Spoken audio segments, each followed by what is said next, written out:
Companheiras e companheiros, por motivos pessoais, hoje não teve Giro das 12, mas o NTV Brasil não sai do ar. Vamos fazer um programa especial para amarrar alguns fios que atravessam tudo que temos debatido. A Venezuela sequestrada, o comportamento da esquerda, o Brasil que comemora prêmio em Hollywood, enquanto uma maioria comemora quando tem comida na mesa, e a criminalização do funk como cara do nosso racismo estrutural. A ideia é muito simples, é entender como a mesma lógica de poder que sequestra presidente e rouba petróleo também tenta definir o que é cultura legítima, quem tem direito a cinema, a baile, a falar e a existir. Então vamos lá, gente, para o nosso primeiro assunto, Maduro e a Venezuela. Gente, quem coloca azeitona na empada do império, hein, gente? Vamos desvendar isso, porque realmente tem muita gente aí do nosso lado, entre aspas, que gosta de colocar azeitona na empadinha do império. Eu vou explicar melhor, porque olha só, depois do ataque de Trump, que bombardeia o país e sequestra Nicolás Maduro e sua esposa, leva os dois para fora do território, vocês estão sabendo de tudo isso, né? E tudo isso acontece e o Trump passa a se gabar publicamente de quando vai ganhar, quanto, né, que vai ganhar com o petróleo do venezuelano. O tabuleiro político acaba mudando, né? E muda muito de patamar, isso é uma realidade. Bom, aí a esquerda brasileira, em peso, foi obrigada a se posicionar, não tem como, né?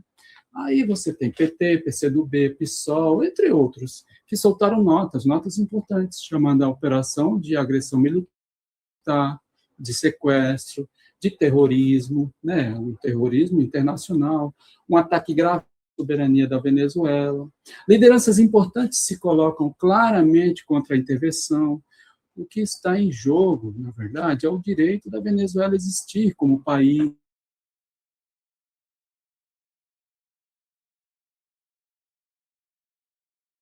soltou nota defendendo a Venezuela. Bom, mas ao mesmo tempo aparece, né, e segue aparecendo sempre um campo dentro da própria esquerda que tenta equilibrar no fio da navalha, né, arrumando pretexto para tudo. Condena o sequestro, diz que Trump exagerou, mas não abre mão de repetir que o governo Maduro é um governo autoritário, que a eleição foi duvidosa, que é preciso discutir a democracia venezuelana.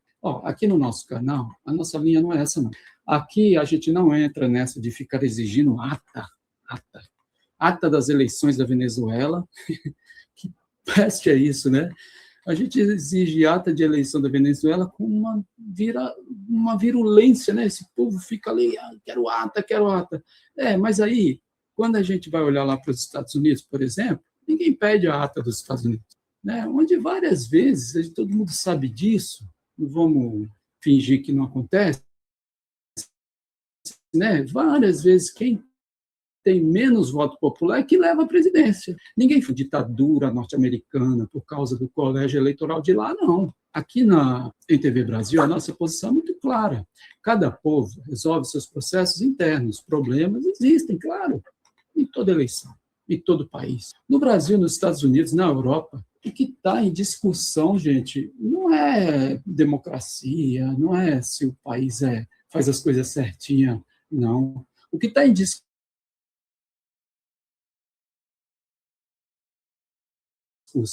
agora não é gosto pessoal de cada um pelo governo Chá Petróleo e tentar redesenhar a política da América do Sul a golpes de bomba. Olha, agora, quando setores da esquerda insistem em repetir o rótulo de ditadura Maduro, nesse momento estão cometendo um erro gravíssimo, colocando azeitona na empada do império. Podem jurar que são críticos, sofisticados, equilibrados, etc. Na prática, ajudam a legitimar a narrativa que Trump precisa para transformar sequestro em polícia internacional e roubo de petróleo em reconstrução. Vamos para um outro bloco aqui, vamos falar de cinema, né? Mas, enfim, quem é que consome cultura cultura, né? Não é, gente? O Brasil ele comemorou um feito histórico, né? O Wagner Moura ganhou o Globo de Ouro de melhor filme, não é isso? E olha, isso tudo é muito legal, como diria o Neto do Corinthians. Né? Isso é muito bom, é muito legal tudo isso. Só que, gente, quem é que consome cultura nesse país? Eu estou aqui dando risada porque eu gosto do Neto. O Neto é um corintiano que fala a verdade. E é legal quando alguém fala a verdade de maneira simples. Mas, enfim, eu não estou aqui para falar do Neto, né? Mas vamos lá, gente. Olha, o Brasil ganhou, né? O Wagner Moura ganhou. O Wagner Moura ganhou o Globo de Ouro de melhor ator em filme de drama, com o Agente Secreto, tudo bem. E o filme ainda levou o melhor filme em língua não inglesa, depois de ter vencido Cannes e uma série de premiações pelo mundo. Que legal. É uma vitória importante. Um ator brasileiro, um filme brasileiro, falando de memória, de ditadura, de traumas do nosso país, sendo reconhecidos no centro do cinema comercial mundial. Mas o nosso canal aqui é inquieto. Enquanto uma parte do Brasil se vê nesse tapete vermelho, a maioria está preocupada com outras coisas, em pagar aluguel, botar comida na mesa, enfrentar ônibus lotado, fugir de bala perdida. Cinema, streaming, tempo livre, aparelho para assistir tudo isso é consumo, viu? E consumir arte no Brasil de hoje ainda é um privilégio de uma minoria. Isso não é uma crítica ao Wagner Moura, nem ao filme, nem ao governo atual, de modo algum. Isso é uma constatação do tipo de formação social que nós temos aqui no Brasil, um Brasil profundamente desigual, com herança escravista, antirreformista, em que o básico, comida, saúde, moradia, chega de forma desigual para todo mundo. A cultura, então, nem se fala. Por isso que o corte aqui do NTV Brasil é sim, nós devemos nos orgulhar dessa conquista, mas a verdadeira festa vai ser no dia em que a classe trabalhadora, a periferia, um jovem da quebrada, um morador de ocupação, puder ir ao cinema, ver esse filme, produzir seu próprio filme, consumir a arte como uma rotina e não como uma exceção. Entendeu? Olha, mas vamos falar agora de favela, de racismo, nesse nosso terceiro bloco. Olha, eu vi uma matéria da Fernanda Abreu que ela lembra algo que o nosso canal concorda, né? Que é a criminalização do funk no Brasil. E isso não é sobre música, é sobre racismo estrutural e ódio à cultura da favela. Quando a Fernanda vai pela primeira vez a um baile e vê aquele sound system gigante, milhares de pessoas dançando, DJ segurando a noite, ela percebe que ali não tinha publicitário, nem gravadora mandando, era a favela criando sua própria forma de existir. É a mesma linha que vem do soul e do funk norte-americano que o Tim Maia popularizou aqui, passa pelos bailes charme, pela música negra e desemboca no funk carioca, paulista, do país inteiro. E o que acontece? No momento em que a mídia começa a falar de violência urbana, de armas pesadas nas comunidades, junta tudo isso e cola onde? No funk. Bom, aí vem jovem negro, mais favela, mais som alto, mais multidão, vira automaticamente caso de polícia. Teve operação? Culpa do baile. Teve crime? Culpa do funk. E aí a Fernanda Abreu crava, e ela vai muito bem. Não é sobre a letra, é sobre quem faz a música, preto, pobre, favelado. Se fosse só uma questão de conteúdo, o sertanejo de ostentação, o rock de drogas, o pop de apologia ao consumo, tudo isso viraria caso de polícia também. Mas quando vem da Casa Grande, aí é liberdade de expressão, né? Quando vem da senzala, aí é desordem, é ameaça. Aí não é cultura. Inclusive, em setores nossos considerados progressistas, aí aparece o preconceito disfarçado. Funk é lixo, isso não é música, isso estraga a juventude. É o mesmo olhar que criminaliza a Venezuela com um discurso de democracia seletiva, que comemora prêmio lá fora, mas não encara o abismo aqui dentro. Que diz defender direitos, mas torce o nariz para a cultura criada pela base. Olha, gente, tudo isso está dentro de um fio só. Império, elite, povo. Se a gente juntar essas três coisas, Venezuela, Globo de Ouro, funk, o fio aparece. Quando o império sequestra Maduro, rouba petróleo, aí a pergunta que fica... Aí quando um brasileiro ganha em Hollywood, a pergunta é: quem tem direito de ver esse filme, de produzir arte, de viver da sua criatividade? Quando criminalizam o funk, a pergunta que fica é: quem pode ocupar a cidade com a sua música, com o seu corpo, com a sua voz, sem virar alvo de bala e da lei? Gente, aqui no NTV, a gente sempre está do mesmo lado. É do lado da Venezuela, contra o sequestro do Maduro, ao lado da favela. O nosso lado é o lado dos de baixo. A gente aqui dá a cara para bater, sim, gente. Tá bom? A gente aqui não fica floreando o pavão, não. É o roubo imperial, é do lado de quem quer a cultura, que a cultura seja direito, que não seja privilégio, é contra o racismo, contra quem criminaliza a juventude. Olha, a gente precisa amarrar tudo isso com a cultura, com a vida concreta, com o Brasil que existe, para além dos palcos oficiais, e seguir construindo com você aí uma comunicação que não tenha medo de perguntar quem manda, quem lucra, quem apanha e quem resiste. É isso, eu sou Reginaldo, e se você gostou desse programa, compartilha, se inscreve, dá um like, dá um joinha, e te vejo no próximo. Até.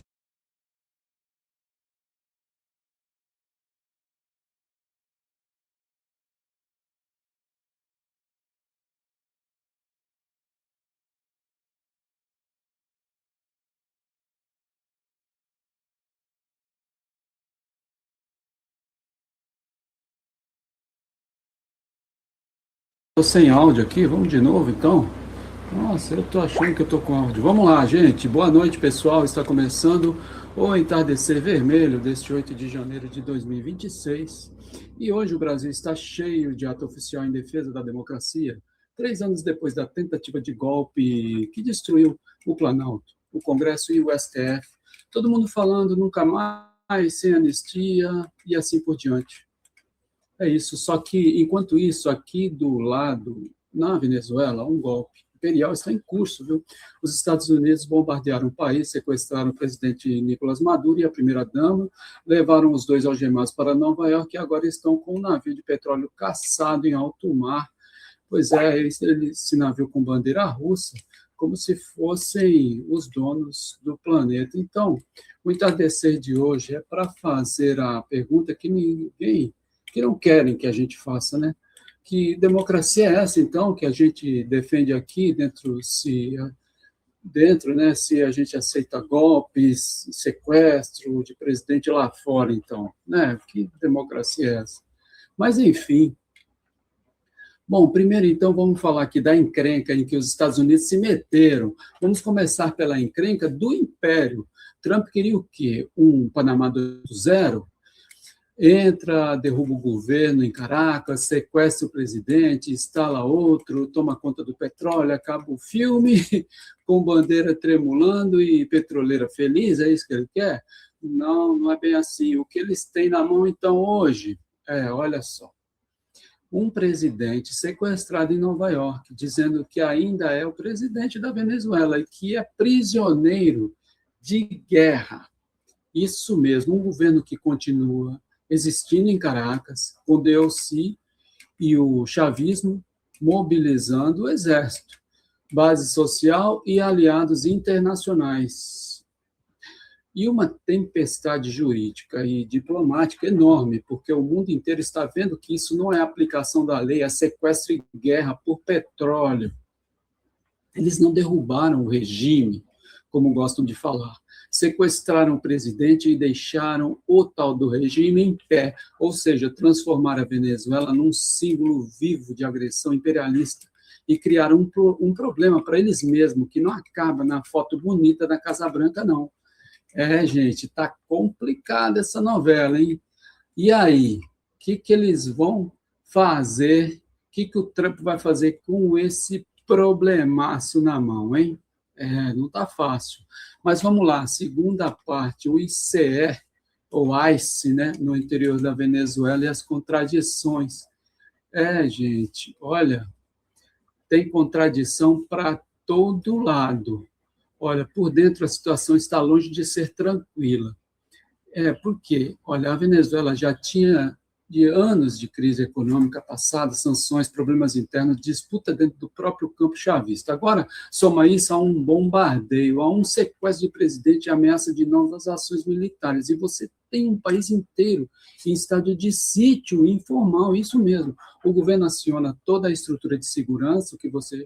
Né, é a inteligência, né, são forças especiais para controlar os focos de protesto, sabotagem, tentativa de desestabilização no interior. Ao mesmo tempo, tem mobilização popular em defesa do governo e do Maduro sequestrado. Tem gente na rua dizendo não à intervenção, tem bairro onde a galera fecha a rua para apoiar a revolução, e tem também contentamento legítimo com essa vida, que é dura, né? Aqui a linha é a seguinte, gente, olha, não basta ficarmos aqui só nas palavras, né? Mas sim, a Venezuela tem contradições internas, críticas, erros, sim, dá para debater também repressão, erro de política, tudo isso. Olha, mas nesse momento, o dado central o país está sob ataque militar externo, com o presidente sequestrado e navios caçados em alto mar. E se a gente esquecer esse ponto, cai direto na narrativa que o Império quer, transformar uma agressão imperial em novela sobre um regime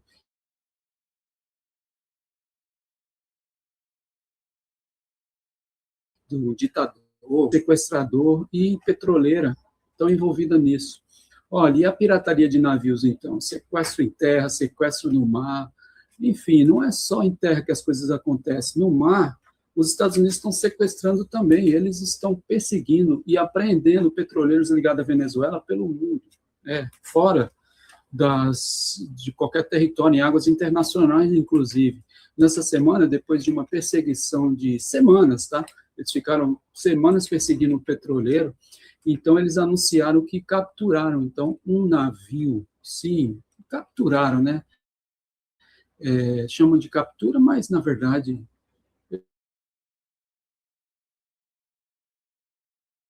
pegaram um navio que levava petróleo e navegava sob bandeira russa no Atlântico Norte. O navio era chamado antigamente de Bela 1. Aí ele mudou de nome, né? E aí mudou de bandeira, né?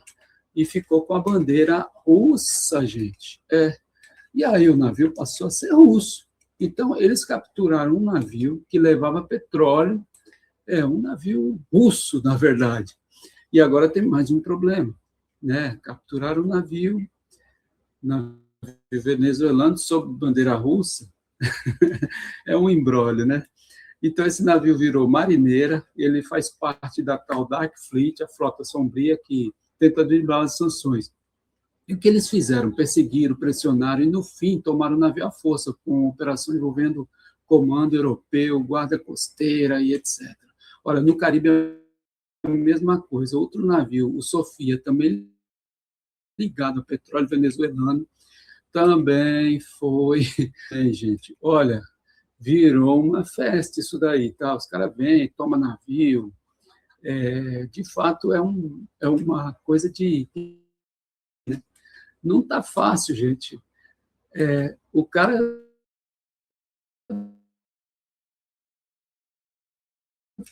trabalhar hoje do mundo, mas para além do que é engraçado, a situação é a seguinte, gente. Olha, eles pressionam e sequestram, e no caso desse Sofia, que também está ligado ao petróleo venezuelano, né?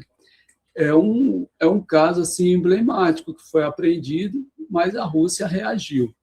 A Rússia reagiu e, olha, esse navio também está registrado sob bandeira russa, está sob a nossa jurisdição, foi o que os russos disseram, e nenhum país tem direito de usar força contra navios de outro Estado em alto mar desse jeito, não. Enfim, traduzindo, o país que vive falando em Estado de Direito Internacional está praticando pirataria de Estado, viu? Sequestrando navios em águas internacionais em nome de um bloqueio que não foi aprovado pela ONU. Então, o quadro hoje é o seguinte, ó, sequestro do presidente em terra, sequestro de navio em alto mar, em águas internacionais. Tudo embrulhado em um discurso de democracia, guerra às drogas e lei. Que lei é essa, né? E a encrenca que é a estratégia que o próprio Trump se arrumou para ele, o tal do regime. Ele não derrubou regime nenhum e está com uma batata quente na mão. Se o plano fosse só tirar o cara, talvez eles tivessem aceitado uma renúncia, um exílio, alguma coisa assim, mas não, eles escolheram um problema que foi o bombardeio e sequestrado. Aí ficou a batata quente, né? Nem derrubaram o chavismo, criaram um mártir, porque o Maduro hoje ele é um sequestrado e todo mundo está vendo, um herói de guerra, né? Não consegue calar o apoio internacional e está todo mundo vendo que é uma agressão imperialista. Então, o resultado disso juridicamente, os Estados Unidos estão testando até onde pode ir, sem destruir de vez a ideia de imunidade de chefe de Estado, porque isso está aí. Geopoliticamente, estão comprando briga também com Rússia e China, isso global, que é uma briga pesada, e politicamente transformaram o Maduro, como eu falei, num símbolo, né, no Marte, num sequestro imperial, pode fortalecer, inclusive, a narrativa chavista dentro da própria Venezuela. É o tipo de movimento que o Império costuma fazer quando está forte ou quando está desesperado. E tudo indica que a gente está na segunda hipótese, que eles estão no desespero, e o mundo está mudando. A reação é tentar impor na marra aquilo que já eles não conseguem fazer no consenso, né? Agora, aqui no Brasil, no 8 de janeiro, a gente, voltando para cá, né, a gente vê que o governo Lula faz um ato pela democracia, o STF faz ato pela democracia, etc. e tal, né? E os movimentos vão às ruas, todo mundo repete, golpe nunca mais, sem anistia, e isso é muito importante, né? Eu estou falando assim, mas a democracia não é só isso. O que acontece entre o litoral e o Planalto Central, né, tem que aparecer para além das palavras, né? Democracia de verdade também é a forma como o Brasil se posiciona quando um país vizinho é bombardeado. O Brasil na ONU e na OEA falou forte, falou grosso, disse que o bombardeio em Caracas é um sequestro, etc. e tal, coisa grave, não cumpriu a Carta da ONU, ameaça a paz na América do Sul. Tudo isso é um passo importante, mas a pergunta que a gente faz aqui no Entardecer é o seguinte: isso vai ficar só na nota diplomática? Bom, talvez seja o que dá para fazer, né? Ou será que o Brasil vai ajudar a construir uma posição regional que diga, olha, aqui não, na América do Sul não, nenhum país aqui aceita sequestro de presidente, pirataria, bombardeio, bloqueio, como se fosse tudo normal, não. E tem mais, tem muita gente que hoje no Brasil posa de democrata por causa do 8 de janeiro, mas aplaude ou relativiza o que acontece na Venezuela. Olha, fala de defesa da Constituição, mas defende a intervenção dos Estados Unidos. Que história é essa? Esse pessoal não está do lado da democracia, não, está do lado da Casa Grande. Porque democrata de condomínio, democracia boa é aquela que não mexe no poder das grandes potências, né? É o que esse povo pensa. Então, isso não serve. Gente, é o seguinte, aqui, para fechar, nós precisamos dizer o seguinte: 8 de janeiro nos lembra que o golpe aqui dentro não é brincadeira, não. O sequestro de Maduro nos lembra que golpe lá fora também não é abstrato, não. Tem bomba, tem cadeia, tem navio sequestrado, tem gente morrendo por causa de petróleo e de geopolítica. E aqui no Entardecer Vermelho de hoje, a gente tem que dizer, não existe neutralidade entre golpe e democracia, não. Não tem essa coisa de isentão. Não existe neutralidade entre país bombardeado e bombardeador também, não. Não existe neutralidade entre presidente sequestrado e sequestrador. Não existe, não tem como ser neutro. Se a gente quer dizer nunca mais para o 8 de janeiro no Brasil, também precisa dizer não ao sequestro da Venezuela, não à pirataria de Estado, não ao direito de império e escolher quem governa quem. Se você concorda, gente, com essa linha, então ajuda aí a espalhar essa live, comenta, debate, leva o tema para quem ainda não viu nada disso, o que está acontecendo na Venezuela, enfim. Porque do jeito que a história anda, se a gente fizer de conta que não está acontecendo nada ou que não é com a gente, como é que vai ser? Olha, gente, esse foi o Entardecer Vermelho de hoje e a luta segue. Te vejo no próximo.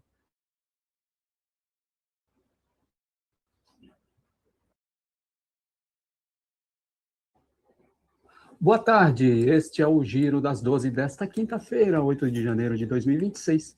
E hoje o Brasil lembra 3 anos da tentativa de golpe que destruiu a sede dos 3 poderes em Brasília, né?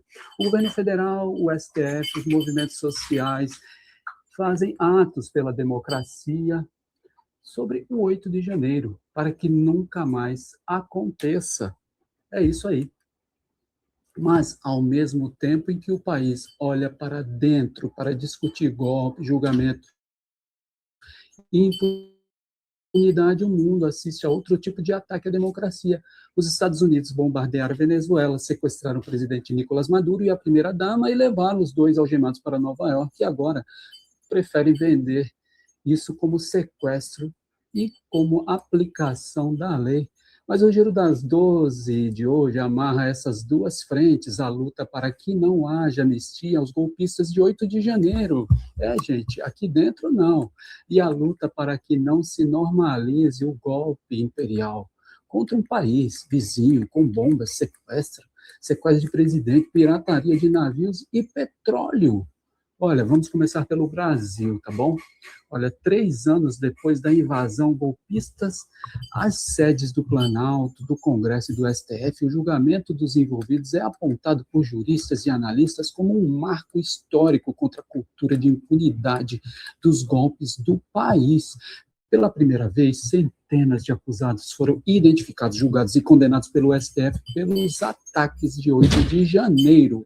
Ao mesmo tempo, o Congresso tentou aprovar o chamado PL da dosimetria, criticado por ministros da Corte, movimentos e entidades como uma tentativa de afrouxar a punição dos golpistas, reabrindo espaço para uma nova anistia branca. E é por isso que muitos movimentos populares e organizações de esquerda saíram hoje às ruas com a palavra de ordem, sem anistia, porque lembram que em 1964 os articuladores do golpe jamais foram responsabilizados e permaneceram influentes por décadas, abrindo caminho para novos ataques à democracia. Agora, o recado é claro: não basta falar em 8 de janeiro como lição de democracia, é preciso garantir que quem tentou derrubar o resultado das urnas não volte para casa como se nada tivesse acontecido.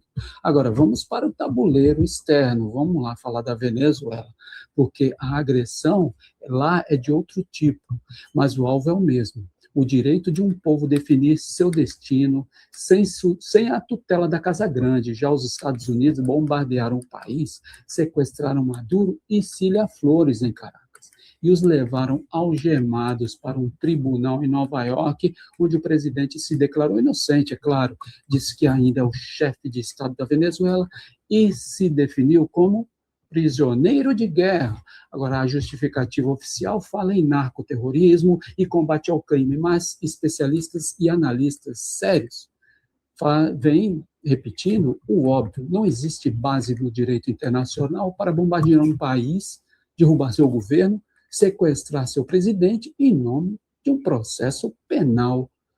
Textos de centros como Chatham House apontam que a captura de Maduro e os ataques à Venezuela não têm justificativa alguma do ponto de vista das normas internacionais e rompem a distinção entre guerra e aplicação da lei. Além disso, a própria fala de Trump escancara o verdadeiro objetivo.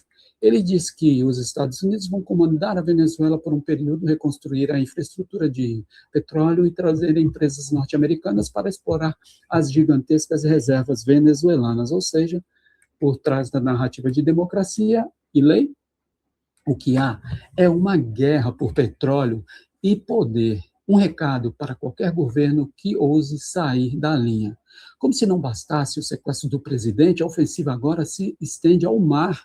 Isso mesmo, nesta semana, os Estados Unidos anunciaram que, depois de semanas de perseguição, apreenderam um grande navio petroleiro ligado à Venezuela, que navegava sob bandeira russa no Atlântico Norte. Isso mesmo, o navio, antes chamado de Bela 1 e rebatizado como Marineira, faz parte da chamada Dark Fleet, a frota de navios que transportam petróleo de países sob sanções e tentam escapar da vigilância ocidental. Segundo reportagens internacionais, esse petroleiro trocou de bandeira, passou a ostentar a bandeira russa e tentou chegar à Europa, mas foi interceptado e tomado à força em operação que envolveu comandos militares e a guarda costeira dos Estados Unidos da América.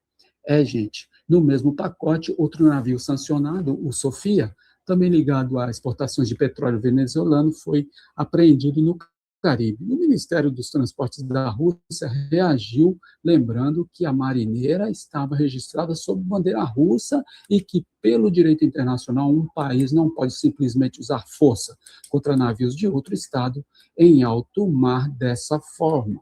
Na prática, o que se vê é uma espécie de pirataria de Estado.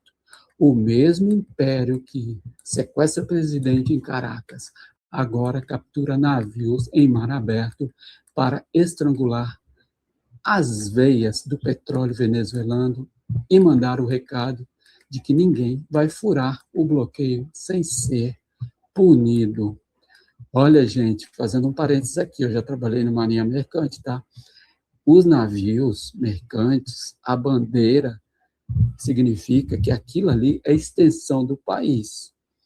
Levando isso a sério, significa que os Estados Unidos sequestraram ou invadiram, depende da interpretação, propriedade ou território russo, junto com tripulação russa, junto com cidadãos russos, tá?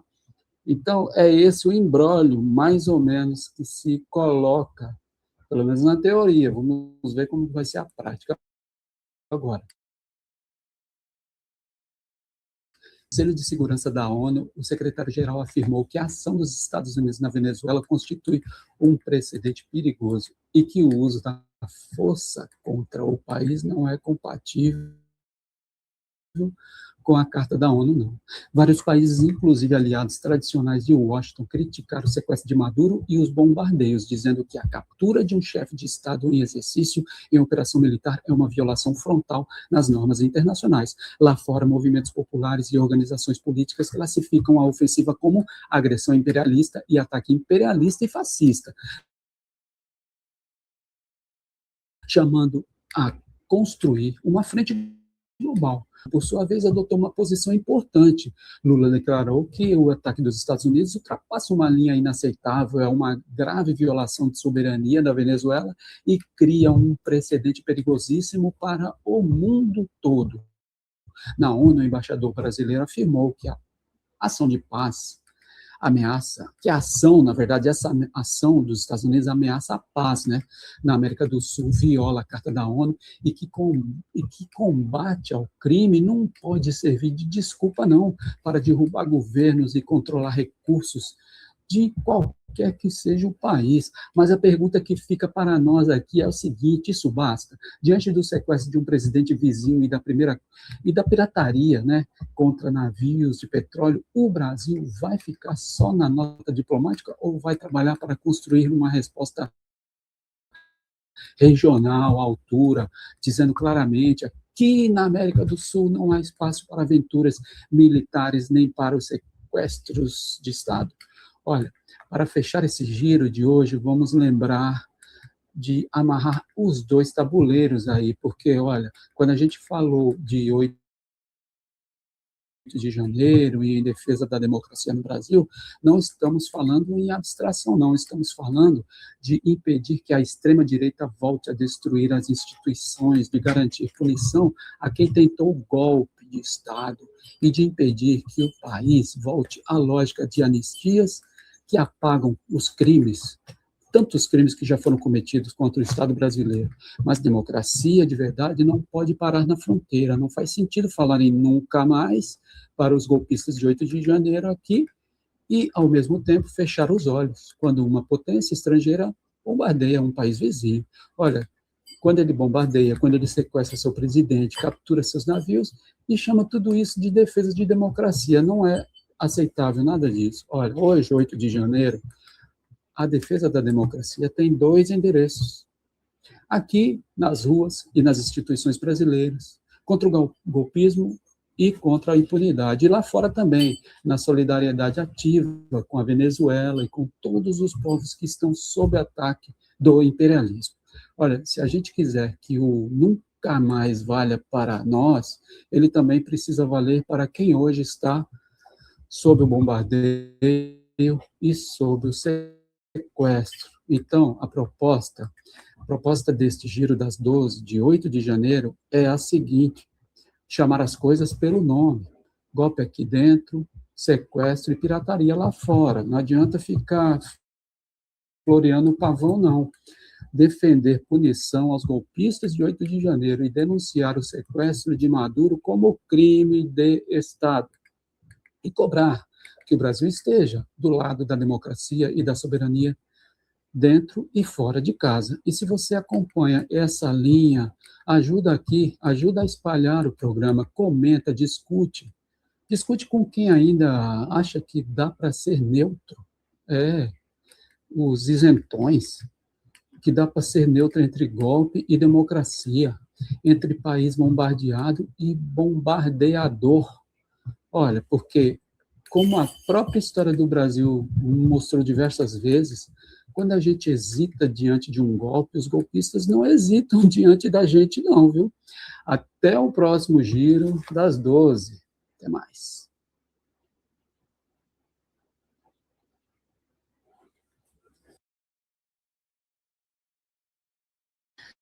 Enquanto Maduro se declara inocente e se diz prisioneiro de guerra em pleno Tribunal de Nova York, o Conselho de Segurança da ONU, governos do mundo inteiro e até aliados tradicionais de Washington discutem se ainda existem regras ou se o império pode sequestrar qualquer presidente, chamar isso de law enforcement e seguir a vida como se fosse tudo normalzinho. Olha, vamos destrinchar um pouquinho isso. Maduro, prisioneiro de guerra e essa imunidade de chefe de Estado, que é importantíssima. Vamos começar por essa cena de Nova York, que é na audiência dessa semana, Nicolás Maduro repetiu várias vezes perante o juiz: sou um homem inocente, um homem decente, ainda sou o presidente do meu país. Em outro momento, ele se definiu como prisioneiro de guerra e disse que foi sequestrado junto com a esposa por uma potência estrangeira, depois de uma operação militar em Caracas. A acusação dos Estados Unidos insiste em tratá-lo como um criminoso comum, falando em narcoterrorismo, conspiração para tráfico de cocaína, usando inclusive uma velha denúncia de 2020 contra ele e outros dirigentes venezuelanos. Mas, juridicamente, o caso está empurrando a justiça norte-americana para um ponto sensível. Até onde vai o poder dos Estados Unidos de julgar um chefe de Estado estrangeiro sequestrado em operação militar sem violar completamente a ideia de imunidade de líderes e a Carta da ONU, hein? Há analistas lembrando decisões anteriores da Suprema Corte dos Estados Unidos sobre jurisdição e imunidade de autoridades estrangeiras. A diferença é que, desta vez, não se trata de um ex-ministro pegando o voo voluntariamente para os Estados Unidos. É um presidente em exercício, arrancado de casa, de uma operação de guerra, por uma operação de guerra, né? E, olha, vamos falar um pouco da ONU também. Olha, ONU mais dura e condenação global. Endureceu um pouco, né? No plano internacional, a pressão contra os Estados Unidos cresceu bastante desde ontem. No Conselho de Segurança, o secretário-geral das Nações Unidas falou num momento grave e disse que a ação militar de 3 de janeiro pode ter consequências preocupantes para a região e constitui um precedente perigoso. Ele destacou que a Carta da ONU proíbe o uso da força contra a integridade territorial e a independência política de qualquer Estado e deixou claro que as regras do direito internacional não foram respeitadas, não. Vários países, de Rússia e China a Brasil, México, Cuba e outros, denunciaram o ataque como violação da Carta da ONU e pediram: libertação imediata de Maduro e Cília Flores, condenação explícita ao uso da força e respeito às imunidades de um presidente e de sua esposa. Mesmo aliados históricos dos Estados Unidos, como alguns países europeus criticaram a operação na reunião de emergência, falando em afronta à soberania e em risco de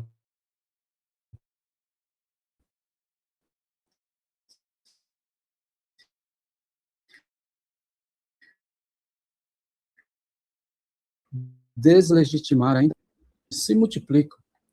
Um documento recente classificou o ataque como um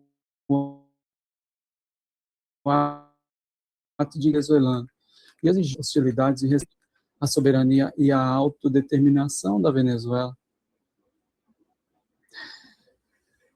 Olha, mas os Estados Unidos também admitem que foi uma incursão militar, estilo operação policial. Do lado de Washington, a linha oficial é tentar vender uma quadratura do círculo, né?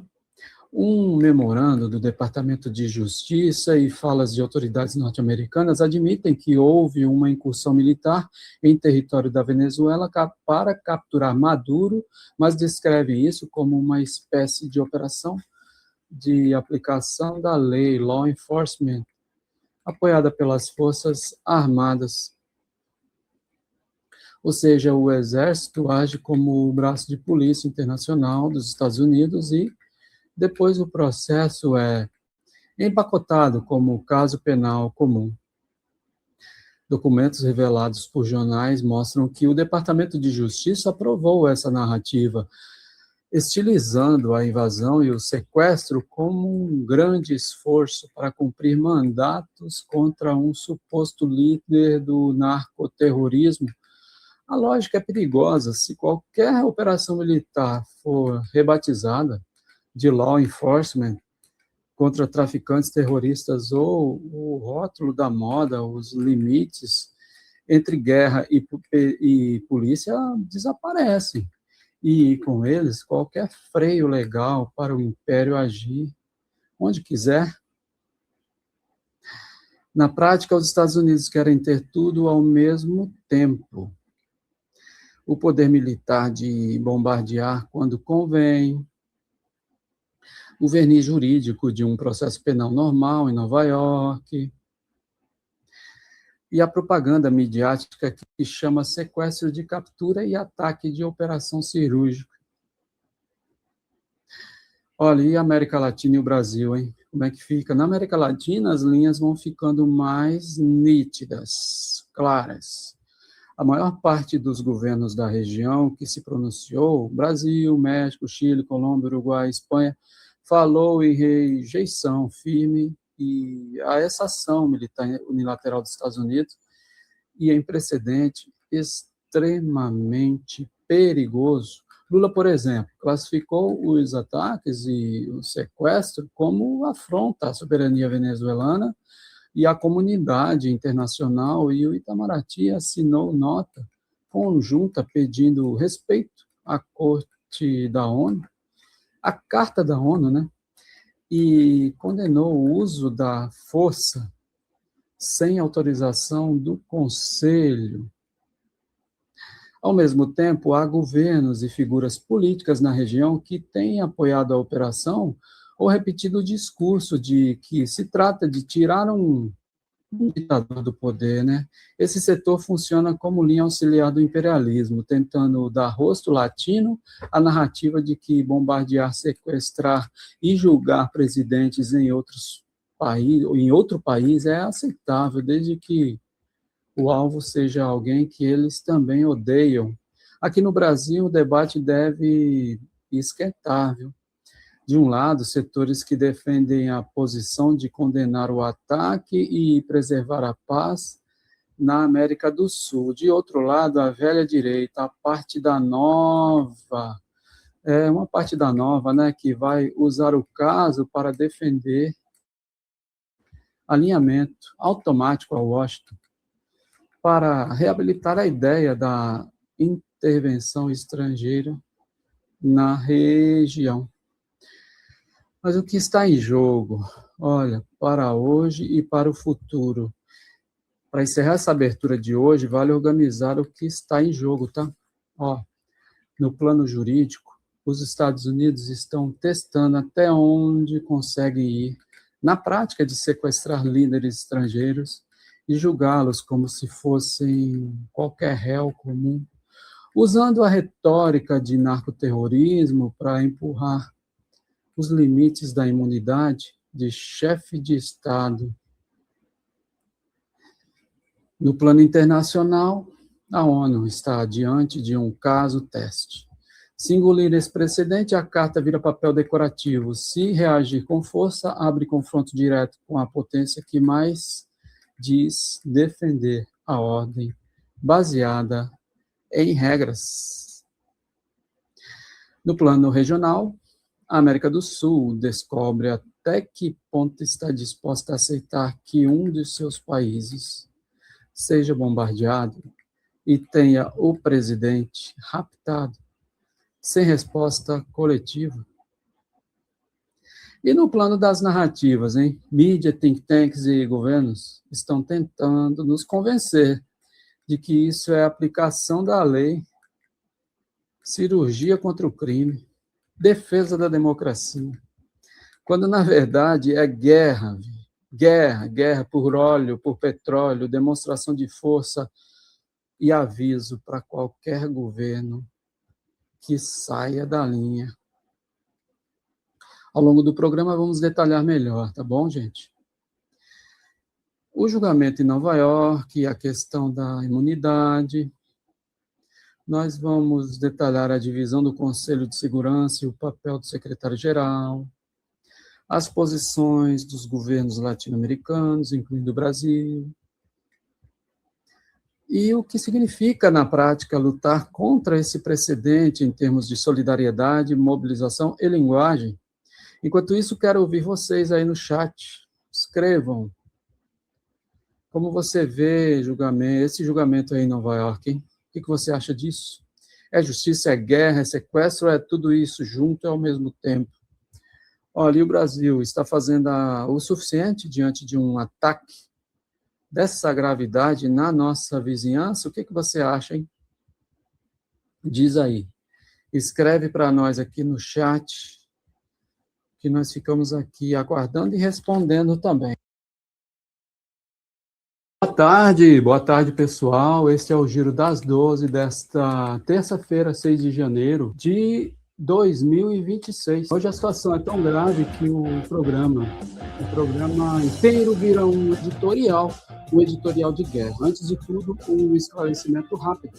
O Giro começou ao meio-dia com um apanhado em vídeo sobre a situação na Venezuela, enquanto eu resolvia alguns compromissos médicos pessoais.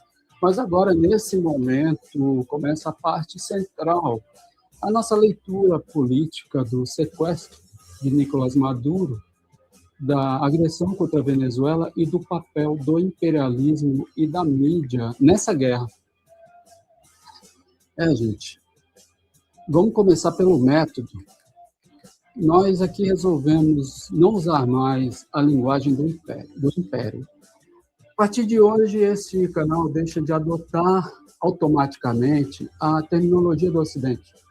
Isso vale para a Venezuela, vale para toda a América Latina, vale para o oeste da Ásia e para o restante do planeta. O que aconteceu em Caracas não foi captura, não foi apreensão, não foi detenção, foi sequestro de um presidente em exercício, em operação militar, com bombardeio de uma capital, mortes civis e mortes militares, e transferência forçada desse presidente para um julgamento em Nova York. Enquanto isso, grandes veículos como a BBC, por exemplo, que se diz TV pública, aquela coisa toda, mas a BBC deram ordens internas para proibir seus jornalistas, viu, gente? Os jornalistas de lá foram proibidos de usar termos como sequestro ou kidnapping na língua deles. Agora eles ordenaram que os jornalistas usem a palavra capture ou captura, seize e coisas assim, como se fosse um objeto apreendido na alfândega. Aqui não. Quem sequestra um chefe de Estado em operação militar ilegal é sequestrador. E quem ajuda a esconder isso com eufemismo é parte da máquina de guerra. Essa mudança de método vale também para o mapa do mundo. Não vamos mais repetir, sem pensar, termos como Oriente Médio ou Indo-Pacífico, que são invenções geopolíticas do Império para organizar o planeta conforme os seus interesses. Nós vamos falar em Oeste da Ásia, em Ásia Central, em Leste da Ásia. Reconhecendo que a forma como nomeamos os lugares também é uma forma de escolher o nosso lado na história, e nada de fofoca, em segundo lugar. O centro é o crime imperial. Desde o sequestro de Maduro, circulam 1001 teorias de que a vice traiu, de que houve entrega daqui ou dali. Então, gente, fofoca aqui não vai colar, tá? Essa coisa de que alguém da cúpula chavista entregou, que houve uma conspiração interna. Olha, até agora, o que existe sobre isso é especulação. Nenhum fato robusto comprovando essas mentiras, essas narrativas, né? Vamos chamar assim. Aqui a linha é outra. Nós não vamos gastar energia em fofoca, não. Não vamos construir novela de bastidor sem prova. Não vamos ajudar a desviar o foco para dentro de Caracas quando o ataque veio de fora. O centro da nossa análise é o que está na frente de todo mundo. Uma operação militar com dezenas de mortos, o sequestro de um presidente em exercício, a tentativa de transformar a Venezuela num protetorado de petróleo administrado por Washington e pelas grandes petroleiras. As acusações contra Maduro e sua esposa são antigas, recicladas, politicamente orientadas, não se sustentam em provas apresentadas de forma séria diante da opinião pública. Enquanto isso não existir, a posição aqui é explícita, defesa incondicional da Venezuela e do direito do povo venezuelano de resolver as suas questões sem bombas, sem sanções, sem sequestro do seu presidente da República. E queremos deixar claro aqui também que a nossa linha também é pela libertação imediata do presidente Nicolás Maduro e da sua esposa. E, então, nós soubemos que veículos foram informados, por exemplo, com antecedência da operação contra a Venezuela, e eles aceitaram ficar em silêncio para não atrapalhar o plano militar. Como assim? Olha, souberam do sequestro de um presidente e escolheram ajudar a preparar o terreno psicológico para o ataque. Olha, depois, essas mesmas redações recebem um memorando dizendo o seguinte: não usem a palavra sequestro. Ora, gente, tratem como captura. Digam que o presidente foi levado sob custódia.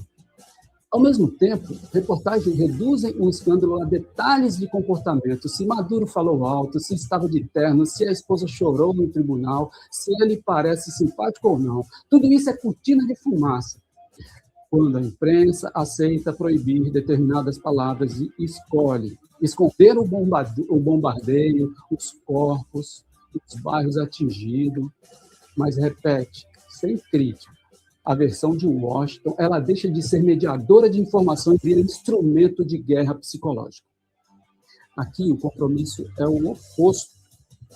Nomear o sequestro como sequestro, mostrar a destruição e expor a contradição entre o discurso de guerra às drogas, né, e a realidade de civis mortos no chão de Caracas. Donald Trump está fazendo um favor à história ao ser completamente transparente. Isso é um fato também. Ele disse que os Estados Unidos vão comandar a Venezuela, reconstruir a infraestrutura de petróleo com empresas norte-americanas e tirar uma imensa riqueza debaixo daquela terra, da terra daquele país. Olha, disse em outras falas que a chamada parte ocidental do mundo é a zona onde os Estados Unidos fazem o que quiserem, sem pedir licença, porque seria o centro dessa civilização. Olha, isso é a atualização da velha doutrina da Casa Grande. Gente. Há uma parte do planeta que o Império considera quintal, onde pode sequestrar presidentes, bombardear cidades, redesenhar as fronteiras, trocar governos como quem troca gerente de uma filial. Olha, quando se diz vamos comandar a Venezuela e reconstruir o petróleo com as nossas empresas, isso está dado a um objetivo real dessa operação. Não é democracia, não é direitos humanos, não é combate ao tráfico. É petróleo, é controle geopolítico, é recado para todos os governos que não se ajoelham aos interesses de Washington.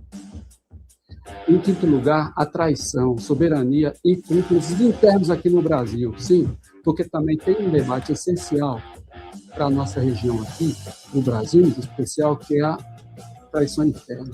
Porque, veja bem, políticos, parlamentares, figuras com mandatos, figuras cujo povo deu mandatos para representar o país, essas figuras públicas que hoje na Venezuela, no Brasil, em qualquer lugar, falam abertamente. Eles pedem intervenção dos Estados Unidos, pedem tropas estrangeiras, pedem que a OTAN resolva, estão pedindo na prática o bombardeio do seu próprio povo.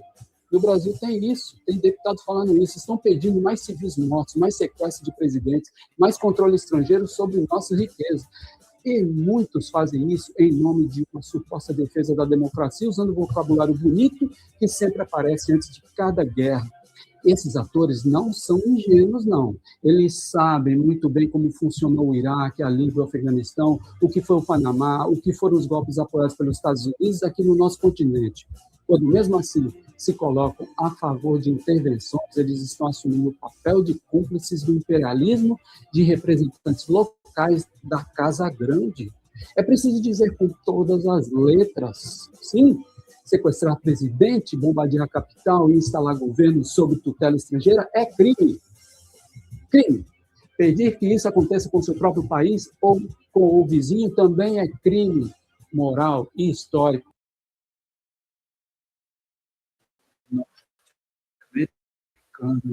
Donald Trump, de forma aberta, anunciou que os Estados Unidos vão mandar na Venezuela e consertar a infraestrutura de petróleo do país, como se Caracas fosse um protegido privado da Casa Branca e das grandes petroleiras.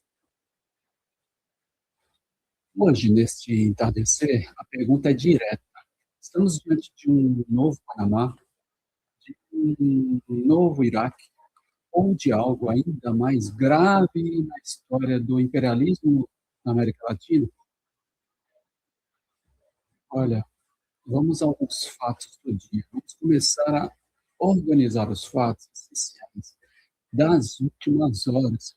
Na madrugada de sábado, forças especiais dos Estados Unidos realizaram uma operação em Caracas e sequestraram Maduro e a esposa, tirando-os de casa enquanto dormiam e transferindo-os para a custódia em território norte-americano. Hoje, em Nova York, Maduro foi apresentado a uma corte federal, onde respondeu às acusações de narcotráfico herdadas da primeira presidência de Trump e declarou-se, afirmando que continua sendo o presidente legítimo da Venezuela.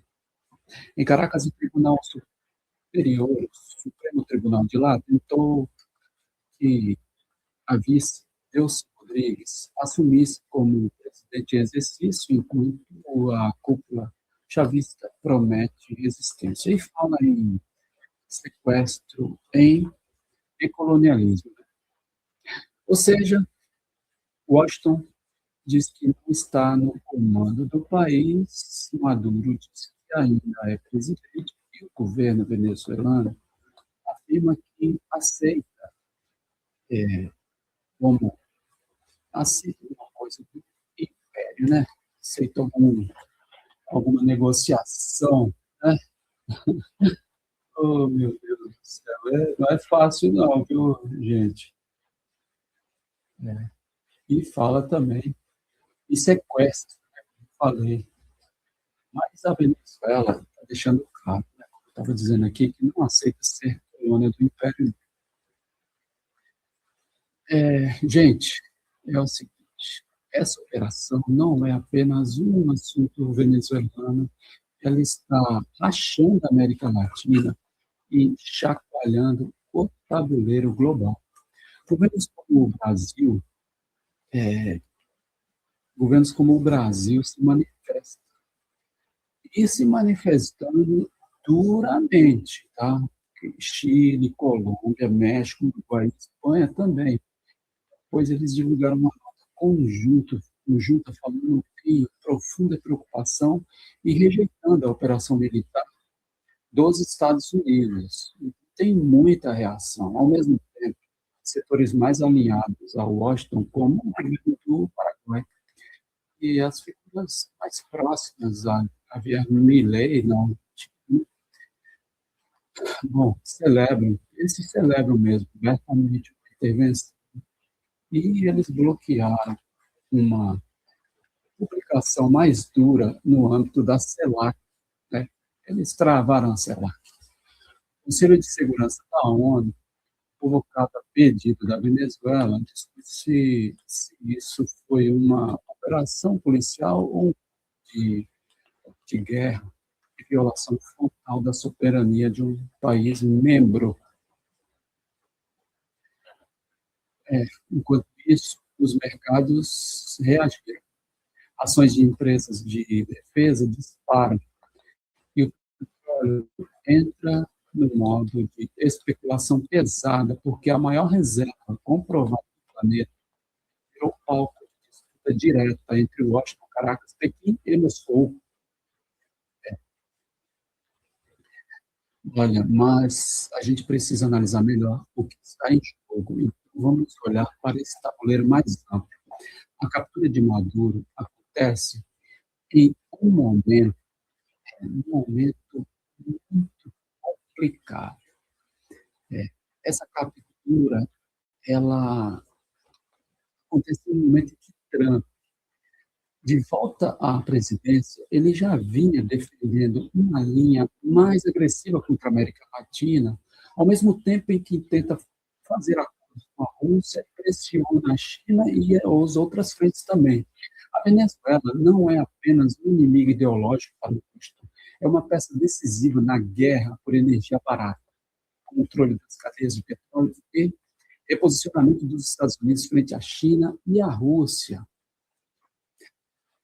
Declarar que os Estados Unidos vão administrar a Venezuela e atrair bilhões em investimentos de petroleiras norte-americanas, Trump transforma um país inteiro em plano de abrindo a porta para novas intervenções em outros estados considerados incômodos no continente. No limite, o recado é: se o governo resiste à agenda de Washington, pode ser removido pela força e julgado em Nova York como um crime comum.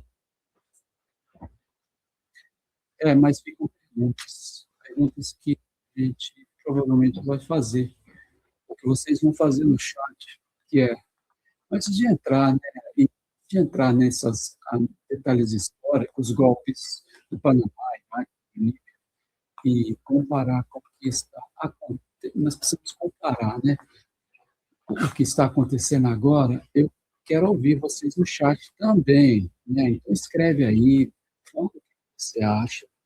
Se você está ao vivo, se você não está, escreve aí, vai responder. Mas, olha só, para você, isso é guerra, ou operação policial, ou sequestro de Estado? O que você acha? Escreve aí, dá a sua opinião. É importante a sua opinião, seja qual for. A América Latina tem força para responder, ou será que cada governo vai cuidar só do seu, hein? Isso é outra questão. Se vocês quiserem responder, será muito legal. Olha, e o Brasil? O que vocês acham? O Brasil deve se alinhar à nota crítica contra os Estados Unidos ou ficar em cima do mundo? Qual que é o melhor para o país? Manda a sua opinião no chat aqui, de que cidade você está falando isso, você está acompanhando em Ser Vermelho, compartilha a live agora mesmo, porque a mídia tradicional vai vender isso como guerra às drogas e combate à ditadura. Eles não vão fazer essa análise que nós estamos fazendo aqui. E aqui, gente, olha, aqui a gente faz uma análise, né, gente? A gente vai tratar de disputa de poder, petróleo e também de soberania. Aqui o buraco é um pouco mais embaixo. Tá bom, gente? Olha, eu vejo vocês mais tarde, amanhã. Fica aqui no canal para a gente continuar. Boa tarde, eu sou o Reginaldo. Este é o NTV Brasil e hoje o Entardecer Vermelho entra em edição especial. Os Estados Unidos bombardearam a Venezuela. Donald Trump disse que capturou o presidente Nicolás Maduro e o levou para fora do país. E agora já existem fotos e relatos de Maduro algemado, vendido e sob custódia de agentes norte-americanos a caminho de responder às acusações em tribunais dos Estados Unidos da América. Ao longo do dia, a crise deixou de ser apenas uma operação militar e passou a ser um terremoto político e geopolítico. O presidente Lula afirmou que os bombardeios e a captura de Maduro cruzam uma linha inaceitável e são uma afronta gravíssima à soberania da Venezuela.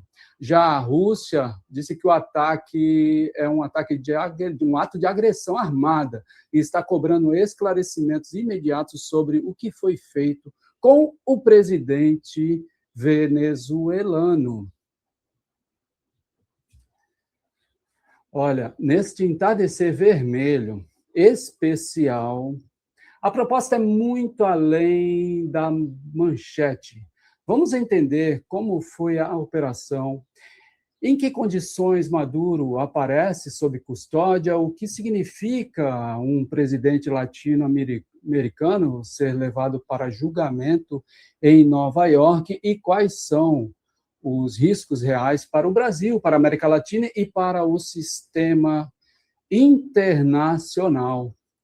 Gente, deixa o like aqui, compartilhe esta live agora mesmo e participe do chat, porque o que está acontecendo hoje não é só mais uma crise, não. É um teste de até onde o Império está disposto a ir na nossa região. Vamos começar aqui falando como foi a operação e onde está Maduro. Gente, olha, pelo fato, né, se a gente olhar pelo fato militar e policial que está sendo apresentado pelos Estados Unidos, a situação é terrível, porque segundo Trump e as principais redes norte-americanas, os Estados Unidos realizaram um ataque de grande escala contra a Venezuela, com explosões em Caracas e noutras regiões, em alvos militares e estratégicos. Durante essa operação, forças especiais como a Força Delta, em conjunto com agentes de agências como a DEA, capturaram Nicolás Maduro e Cília Flores, a esposa dele, e os colocaram em uma aeronave que saiu do país. Hoje à tarde, começou a circular uma foto de Maduro, né, sob custódia norte-americana. Seria a prova, inclusive por especialistas em segurança, dos próprios canais dos Estados Unidos. Bom, na imagem, Maduro aparece algemado, com óculos de bloqueio de visão, colete inflável e fones de ouvido atrás dele. É possível ver um agente usando jaqueta com a sigla DEA, o que indica que ele já está formalmente sob custódia das autoridades federais dos Estados Unidos e no caminho de um processo judicial. Essa cena, um presidente latino-americano algemado, vendido sob escolta da DEA, não é um detalhe cinematográfico. Ela mostra que não se trata apenas de troca de governo ou sanção econômica. Estamos diante de uma remessa física de um chefe de Estado para julgamento em outro país. Algo sem precedente, sem nenhum precedente recente na América Latina. Olha, vamos agora dar uma olhada no segundo bloco, o que diz a Venezuela. Lá do lado venezuelano, a narrativa é totalmente diferente do que você viu do lado dos Estados Unidos. O governo fala em bombardeios em território soberano, denuncia mortos e feridos, danos em infraestrutura civil e militar, e decretou estado de emergência e mobilização. Autoridades como a vice-presidente Delcy Rodrigues afirmaram que Maduro foi retirado do país à força e que a Venezuela não tem controle sobre o paradeiro do presidente. E olha, tem a prova, ela quer a prova de vida e acesso a informações claras sobre onde e em que condições ele está detido. Para Caracas, o que está em jogo não é apenas uma figura de Maduro, e sim a ideia de soberania. Se um presidente eleito, goste dele ou não, pode ser capturado por tropas estrangeiras e levado para julgamento fora do país. Então, qual é o valor da Constituição venezuelana, do seu Supremo, do seu parlamento? Olha, e mais, hein? Se isso é aceito hoje na Venezuela, o que impediria que amanhã isso seja feito contra outro governo, qualquer governo incômodo, entre aspas, da nossa região? Gente, vamos para um terceiro bloco para a gente discutir a narrativa da mídia, essa mídia mainstream, essa mídia vassala dos Estados Unidos. E vamos olhar agora, porque essa máquina de mídia, que é parte fundamental dessa operação, gente, são veículos dos Estados Unidos e da Europa, e descrevem Maduro quase que exclusivamente como ditador, falam em fim de um regime duro e apresentam a operação como um ataque cirúrgico que capturou o líder e o levou para enfrentar a justiça. Estão quase narrando um filme de Hollywood. Pois é, eles falam em, entre aspas, narcoterrorismo, em crime de drogas, em proteção do povo venezuelano, como se fosse uma extensão de uma operação policial contra cartéis, só que em escala de país inteiro. Olha, quase não aparecem as palavras sequestro de chefe de Estado, violação da soberania, ataque sem mandato da ONU. Isso não aparece. E as imagens de Maduro algemado, vendido, escoltado por agentes da DEA, são mostradas como vitória do bem contra o mal. É o Capitão América, né? Não como um ato de força imperial que reescreve as regras do jogo. Olha, aqui no nosso canal a pergunta é outra, viu? Se um presidente latino-americano pode ser ban-rushed, como disseram alguns comentaristas, algemado, pendido e embarcado para julgamento em Nova York, que tipo de ordem internacional é esse? Essa pergunta fica no ar, viu, gente? Olha, vamos para o nosso quarto bloco, porque o nosso quarto bloco, vamos ver como que o Brasil se pronunciou diante dessa aberração. Gente, porque o Brasil, a gente precisa trazer o Brasil para o centro dessa conversa aqui. Isso não é coisa só de um outro país, porque o presidente Lula publicou um posicionamento muito forte e que vem sendo citado, inclusive, pela imprensa internacional. Na mensagem, ele afirma que os bombardeios em território venezuelano e a captura do seu presidente cruzam uma linha inaceitável Gente. E que esses atos representam uma frente gravíssima à soberania da Venezuela e um precedente extremamente perigoso. Olha, o Lula diz que atacar países em flagrante violação do direito internacional é o primeiro passo para um mundo de violência, caos e instabilidade, onde a lei do mais forte prevalece sobre o multilateralismo, disse ele. Gente, ele lembra também que essa posição é coerente com a defesa histórica que o Brasil faz da América Latina, como zona de paz, sem intervenções militares externas. O presidente também falou isso. E olha só, ele também afirmou que essa ação lembra os piores momentos de interferência na política da América Latina e do Caribe e cobra uma resposta vigorosa da ONU, colocando o Brasil à disposição para a via do diálogo e da cooperação. Mas, olha, ou seja, né, o maior país da região, governado por um presidente que não é chavista, que tem críticas ao Maduro, é esse presidente que está dizendo, abre aspas, os Estados Unidos passaram de todos os limites, violaram a soberania venezuelana e estão criando um precedente perigoso para todos nós. Gente, vamos para um quinto bloco, porque a gente também precisa dizer o que a Rússia e outros países também falaram, porque do lado de lá, a Rússia também não deixou nada barato. O Ministério das Relações Exteriores russo classificou o ataque como ato de agressão contra a Venezuela. Disse também que a ação é profundamente preocupante e condenável, e que os pretextos usados pelos Estados Unidos são insustentáveis.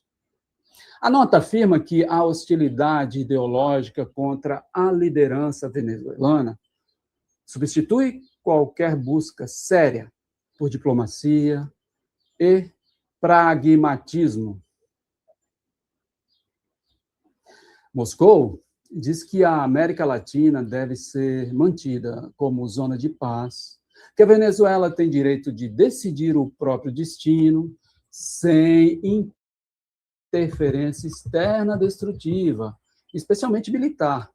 E apoia a convocação urgente do Conselho de Segurança da ONU para tratar da agressão e da situação de Nicolás Maduro. Além da Rússia, outros países, outros atores também se posicionaram, Cuba, por exemplo, fala em ataque de crime e pede evidência, e é uma evidência, melhor dizendo, urgente, né, da comunidade internacional. Olha, gente, países como México e Colômbia manifestam forte preocupação e falam em risco humanitário e de desestabilização regional. Gente, veja só. Já alguns aliados de Washington falam em, abre aspas, fim de um regime, derrota de um ditador e oportunidade de transição, aplaudindo a captura, né? Interessante. Mas o mapa é claro, De um lado, a narrativa de operação justa contra um ditador criminoso. Do outro lado, a leitura de agressão armada, sequestro de chefe de Estado e ameaça à paz regional. Olha, vamos olhar agora o que está em jogo para o Brasil e a América Latina.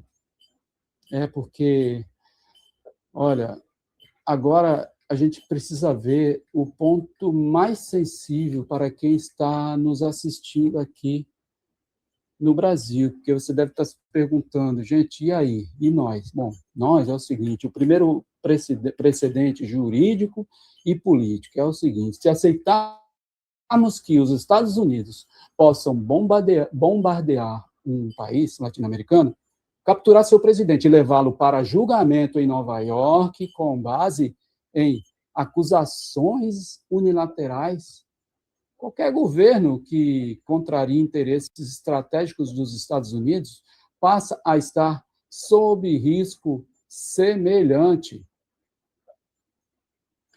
Em segundo lugar, o risco de escalada regional. Esse risco existe e é real, viu? A Venezuela, ela é uma aliada da Rússia, do Irã e de outros países que também estão na mira da política externa norte-americana.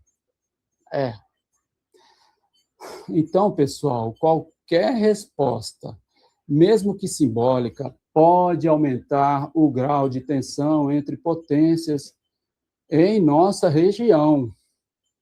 Em terceiro lugar, os impactos concretos para o Brasil. Quais são? Aqui no Brasil, olha, nós temos o potencial fluxo de refugiados pela fronteira norte, em caso de agravamento deste conflito.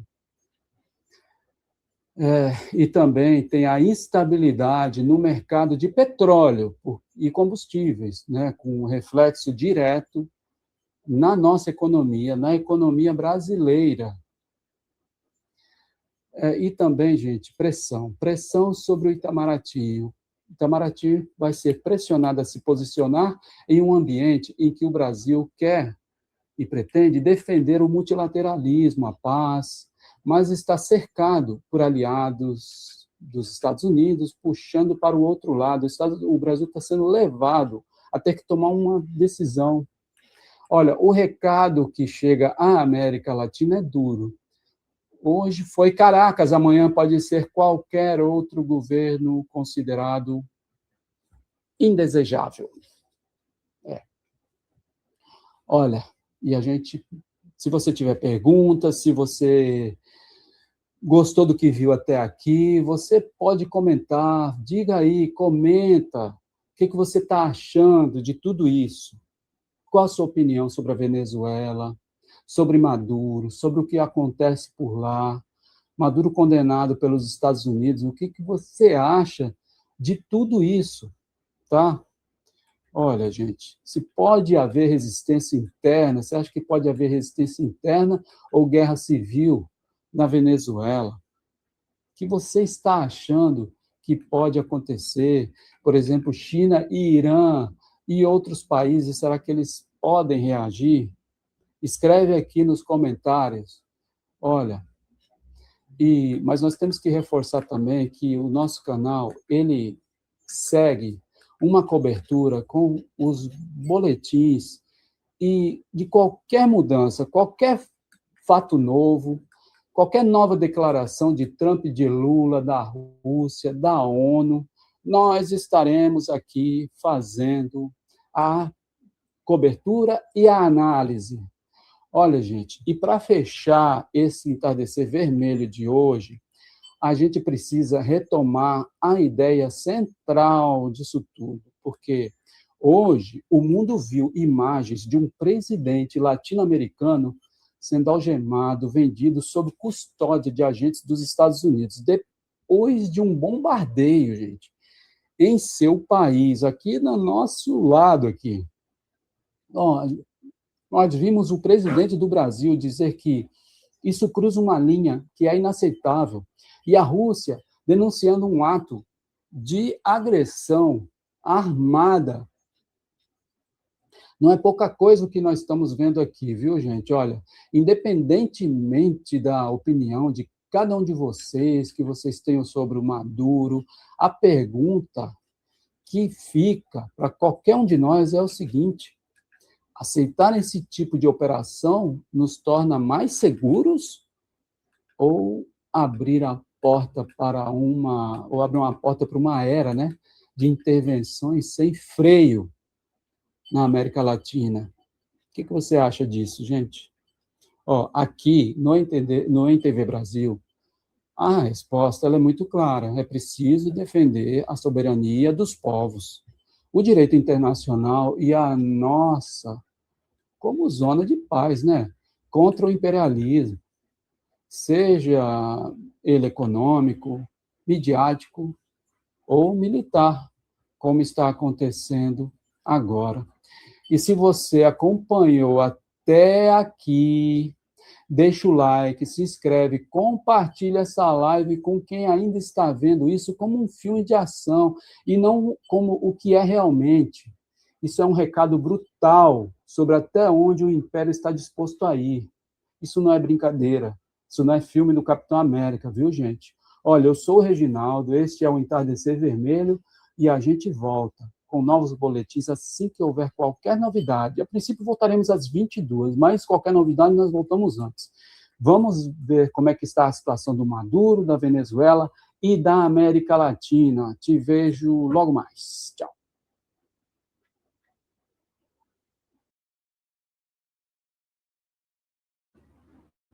Boa noite, eu sou o Reginaldo, este é o NTV Brasil e este é o boletim de fechamento deste dia histórico e perigoso para a América Latina.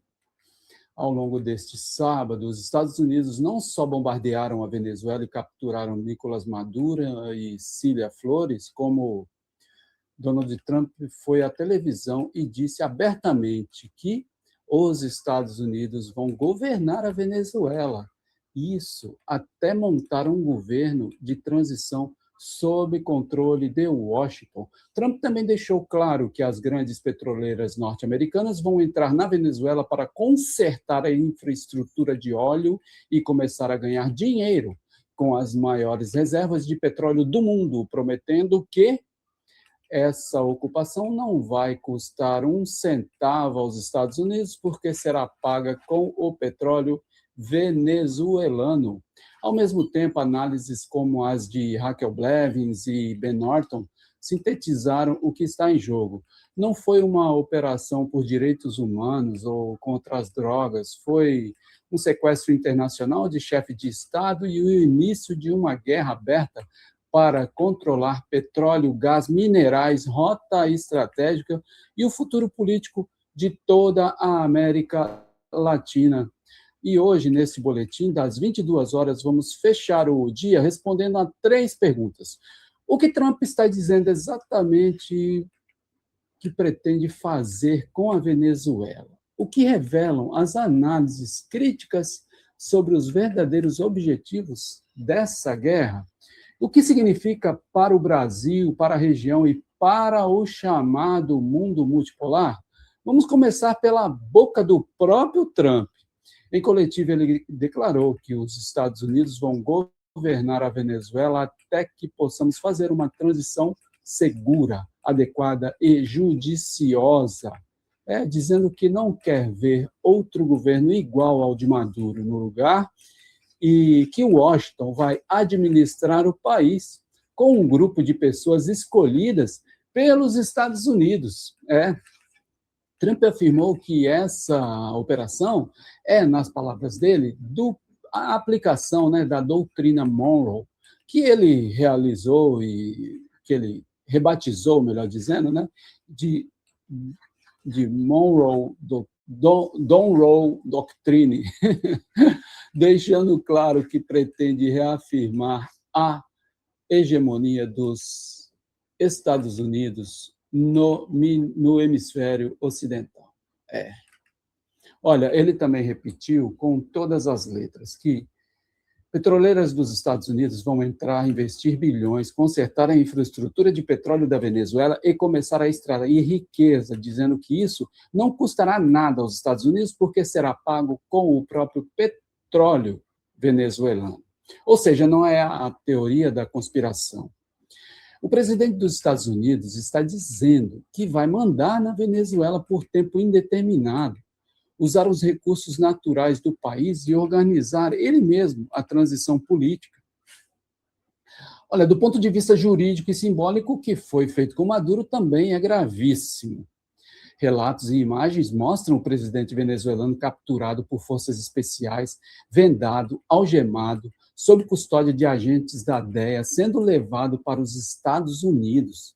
Ele e Cília Flores vão enfrentar um pacote de acusações em Nova York: conspiração de narcoterrorismo, tráfico de cocaína, posse e conspiração para possuir metralhadoras e dispositivos explosivos contra os Estados Unidos, com promessas públicas de que vão enfrentar a ira total da justiça americana em solo americano. Raquel Blevins resume com todas as letras. Os Estados Unidos bombardearam um país soberano, sequestraram um líder mundial e estão tentando justificar isso, dizendo que ele tinha máquinas e cocaína, como se qualquer acusação criminal unilateral desse direito de bombardear e capturar um chefe de Estado. Ben Norton lembra que até a CBS usou o termo kidnapped by US Army Special Operations Forces, deixando claro que, em termos de direito internacional, trata-se de um sequestro internacional, uma rendição extraordinária de um presidente constitucionalmente reconhecido. E por que esse nível de aposta, hein? Olha, Ben Norton coloca o dedo na ferida. Venezuela tem as maiores reservas de petróleo do mundo, além de gás, ouro, minerais estratégicos e terras raras, que são chave na disputa tecnológica com a China. Olha, desde que Chávez nacionalizou a PDVSA e rompeu com o controle direto das grandes petroleiras norte-americanas, há um esforço permanente dos Estados Unidos para voltar a controlar essa riqueza. Gente, Trump, seus assessores e figuras como Maria Corina Machado falam abertamente de abrir mercado, privatizar tudo, entregar petróleo, gás, mineração, infraestrutura, costa caribenha e ativos do Estado venezuelano para corporações dos Estados Unidos, prometendo que investidores norte-americanos vão ganhar muito dinheiro. Ao mesmo tempo, há a dimensão geopolítica.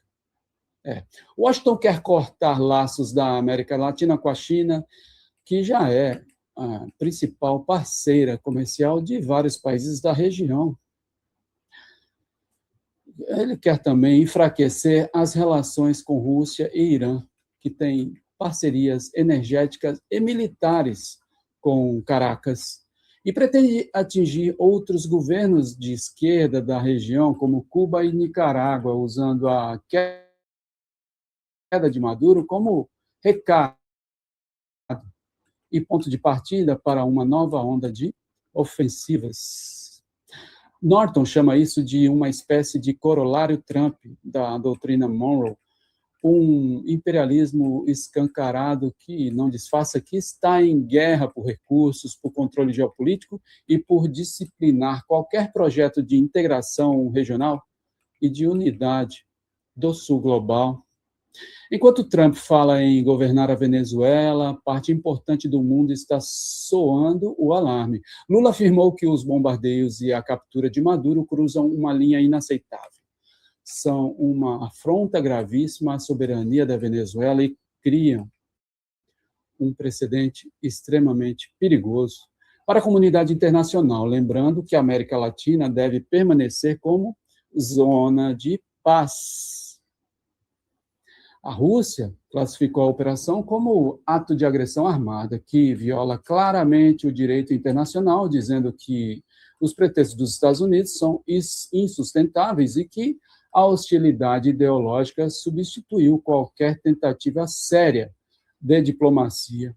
Moscou pede a libertação de Maduro e exige que a ONU trate do episódio como agressão a um país soberano, não como operação policial. Diversos países do sul global, assim como analistas independentes, falam em perigo de normalizar o sequestro de líderes e a ocupação de países inteiros, sob o pretexto de combate às drogas ou restauração da democracia. Enquanto isso, setores alinhados a Washington celebram o que vem como fim de um regime e oportunidade de negócios para as suas corporações. Bom, olha, gente, isso significa o que para o Brasil? Para o Brasil, essa crise não é um filme longe da tela, é o vizinho de cima sendo bombardeado e ocupado, com seu presidente levado para julgamento em Nova York. E há pelo menos 4 riscos imediatos. O risco humanitário e migratório, com possibilidade de aumento de fluxos de venezuelanos cruzando a fronteira se o conflito se prolongar. A instabilidade no mercado de petróleo e combustíveis, com impacto direto na economia brasileira e nas políticas internas aqui no Brasil, e a pressão diplomática sobre o Brasil para escolher lado entre apoiar de fato o direito internacional e a soberania ou se alinhar à narrativa de que se trata de justiça contra um ditador. Bom, precedente político. Se a doutrina Monroe volta com força total, qualquer governo que enfrente interesse dos Estados Unidos pode ser tratado como ameaça e alvo de operações semelhantes. Bom, Raquel Bleves faz um alerta que vale para qualquer povo.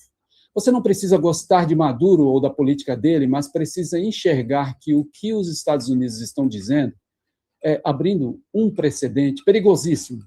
Um dia, um presidente que você gosta pode ser o próximo alvo. Olha só, gente, para fechar o dia, fica um quadro muito claro.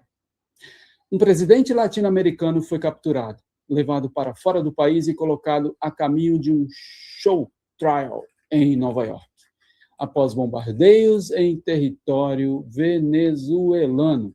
O próprio presidente dos Estados Unidos diz abertamente que vai governar a Venezuela, tomar o petróleo e reorganizar o país de cima para baixo, com a ajuda de corporações.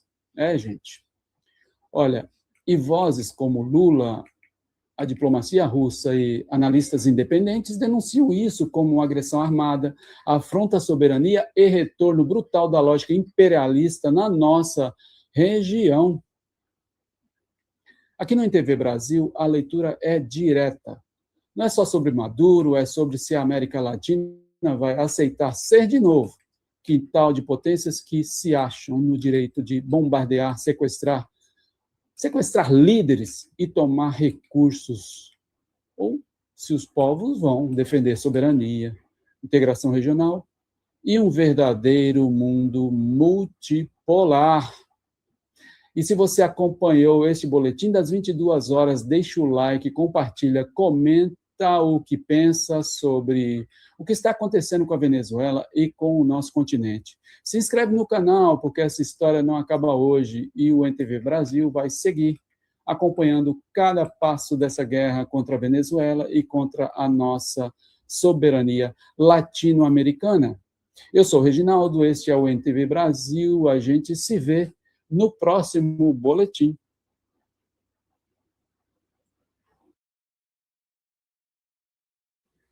Olá, eu sou o Reginaldo e este é o seu NTV Brasil, seu canal de esquerda nacionalista, e este é o nosso boletim extraordinário das 12 horas sobre o ataque dos Estados Unidos à Venezuela e a captura do presidente Nicolás Maduro. Olha, desde a nossa transmissão das 9h30, mais ou menos, da manhã, o cenário só ficou mais intenso. Os Estados Unidos confirmam um ataque de grande escala contra a Venezuela. E Donald Trump diz que Maduro foi capturado e levado para fora do país. E agora temos reações duríssimas, não só de Caracas, mas também do presidente Lula e do governo da Rússia. Isso mesmo.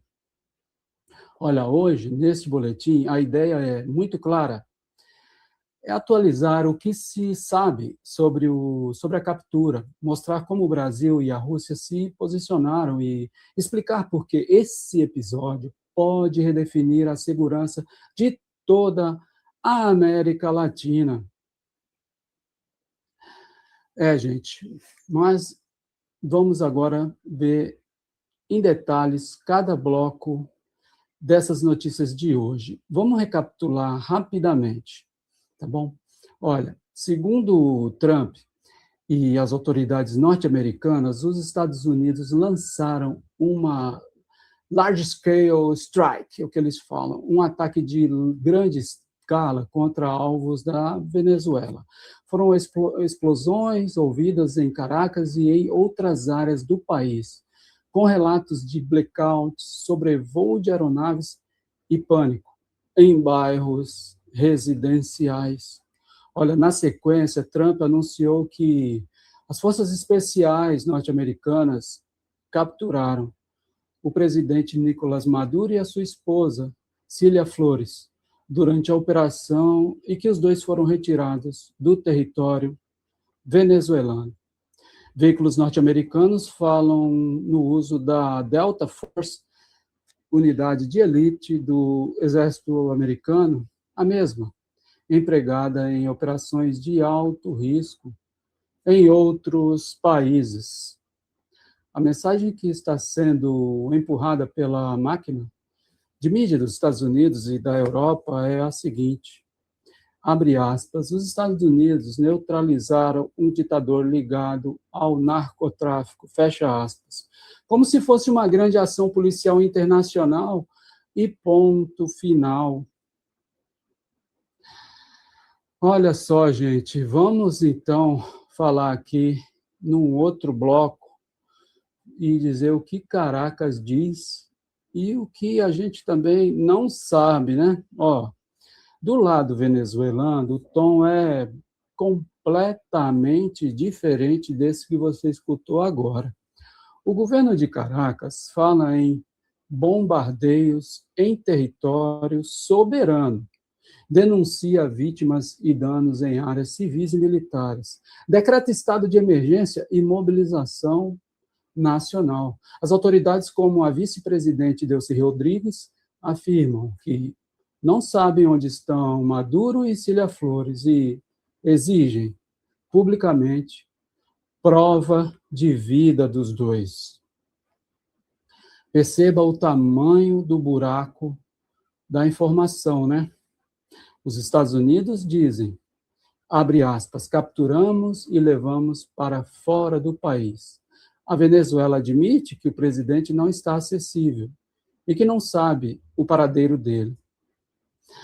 Não há transparência sobre onde Maduro está, onde ele estaria detido, sob que condições e com que garantias mínimas de defesa.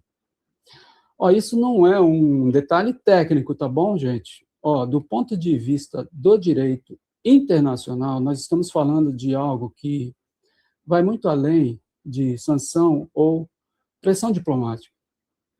Isso é a remoção forçada de um chefe de Estado por uma potência estrangeira. Tudo isso sem mandato do Conselho de Segurança da ONU, sem nenhuma autorização de nenhum órgão internacional, no caso a ONU, né, como eu falei. Mas, olha, vamos ver aqui o bloco 3 e vamos olhar como essa mídia mainstream, né, ela narra tudo isso. Ó. Enquanto isso, essa mídia mainstream cumpre o seu papel na guerra de narrativa, né? Essa mídia é parte da máquina de guerra dos Estados Unidos, porque grandes veículos tratam Maduro quase exclusivamente como ditador e descrevem a operação como um golpe estratégico ou um ataque cirúrgico que teria capturado o líder e levado para julgamento. Sim, quase não aparece a palavra sequestro, quase não se vê a expressão violação da soberania, e muito menos se fala em agressão armada contra um país que não estava atacando os Estados Unidos naquele momento. Gente, olha, quando falam de reações internacionais, dão mais espaço para os governos que aplaudem a operação, como os aliados de Washington e colocam as críticas de países latino-americanos como se fossem apenas retórica anti-americana. Mas é exatamente aí que entra a importância de olhar para o que disseram Brasil e Rússia. É muito importante. Então, agora, nesse bloco, vamos olhar direitinho, em detalhes, o que disse Lula. O presidente Lula publicou uma nota oficial que é central para entender a posição do Brasil, a posição oficial brasileira. Ele afirma que, abre aspas, os bombardeios em território venezuelano e a captura do seu presidente ultrapassam uma linha inaceitável e que esses atos representam uma, abre aspas, afronta gravíssima à soberania da Venezuela e é mais um precedente extremamente perigoso para toda a comunidade internacional. Fecha aspas. Olha, o Lula diz que atacar países em flagrante violação do direito internacional é o primeiro passo para um mundo de violência, caos e instabilidade, onde a lei do mais forte prevalece sobre o multilateralismo. Olha, e lembra que essa condenação ao uso da força é coerente com a posição histórica do Brasil em outras crises mais recentes. Ele também afirma que a ação lembra os piores momentos da interferência na política da América Latina e do Caribe e ameaça a região enquanto zona de paz, cobrando uma resposta forte da ONU e oferecendo o Brasil para a via do diálogo e da cooperação. Ou seja, não é um comunicado neutro. O presidente do maior país da América Latina está dizendo, com todas as letras, que os Estados Unidos cruzaram uma linha inaceitável ao bombardear a Venezuela e capturar o seu presidente legítimo. Olha, vamos para um outro bloco e destrinchar também o que disse a Rússia, que também não é pouca coisa. Olha, do outro lado do mundo, a Rússia também se pronunciou. Sim, a Rússia, através do Ministério das Relações Exteriores russo, classificou a operação norte-americana como, abre aspas, ato de agressão armada contra a Venezuela. Algo profundamente preocupante e condenável, fecha aspas. Olha, Moscou afirma que os pretextos usados pelos Estados Unidos são, abre aspas, insustentáveis, fecha aspas, e que a ação viola claramente o direito internacional e que a hostilidade ideológica prevaleceu sobre qualquer tentativa séria de diplomacia. A Rússia defende que a América Latina deve permanecer como zona de paz, que o povo venezuelano tem o direito de decidir o próprio destino, abre aspas, sem intervenção externa destrutiva, muito menos militar, fecha aspas, e apoia a convocação de uma resposta firme na ONU, inclusive no Conselho de Segurança. Perceba o quadro. O Brasil fala em linha inaceitável, afronta a soberania e ameaça a paz regional. A Rússia fala em agressão armada e violação clara do direito internacional. Isso é totalmente diferente da narrativa limpa que parte da mídia tenta vender. Muito diferente.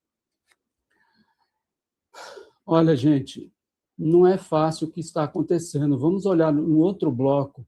O que está em jogo para a América Latina não é brincadeira, não. O que tudo isso significa, na prática, para nós, aqui na América Latina, essa é a pergunta que você deve estar se fazendo. Mas vamos lá. Primeiro, um precedente. Se normaliza que uma potência bombardeie um país, capture seu presidente e o leve para julgamento no seu próprio território, qualquer governo que fuja da cartilha de Washington passa a viver sob ameaça permanente. Não é pouca coisa.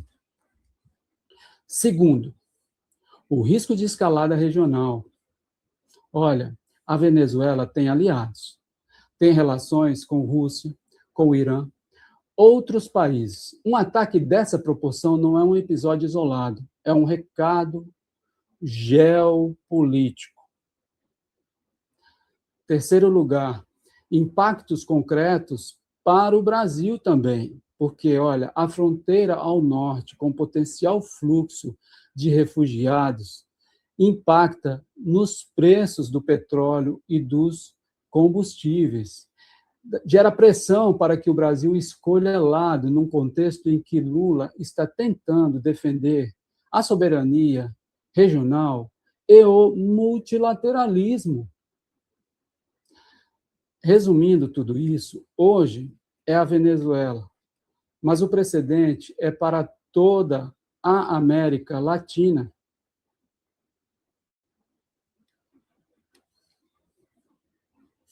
Pessoal, olha, não é fácil, não. A gente precisa fazer um chamamento aqui para a ação, porque, e aí, ao longo da tarde, novas informações elas vão surgir sobre o paradeiro de Maduro, sobre o formato de um eventual julgamento em território norte-americano e sobre as reações de outros países e organismos internacionais. Olha, aqui no NTV Brasil, você não vai ver esse ataque tratado como filme de ação, não, tá bom? A gente vai seguir analisando como uma escalada gravíssima na longa história de intervenções dos Estados Unidos na nossa região. E às 18 horas, mais tarde, no entardecer vermelho, especial do primeiro dia de guerra contra a Venezuela, nós vamos aprofundar todos esses pontos. O componente militar da operação, o papel da Delta Force, a disputa de narrativa entre mídia mainstream e imprensa alternativa, e o que o Brasil, Rússia e o resto do mundo estão fazendo diante desse gravíssimo ataque. Olha, e se você está ao vivo aí, deixa o like agora, compartilha esse boletim com seus contatos e comenta. Comenta aqui embaixo o que você acha da posição do Brasil e da Rússia. Se você estiver vendo depois, já gravado, procura no canal o nosso especial das 18 horas, que será a análise central deste dia histórico e perigoso. Olha, eu sou o Reginaldo, esse é o NTV Brasil. A gente se vê logo mais no entardecer vermelho. Muito obrigado.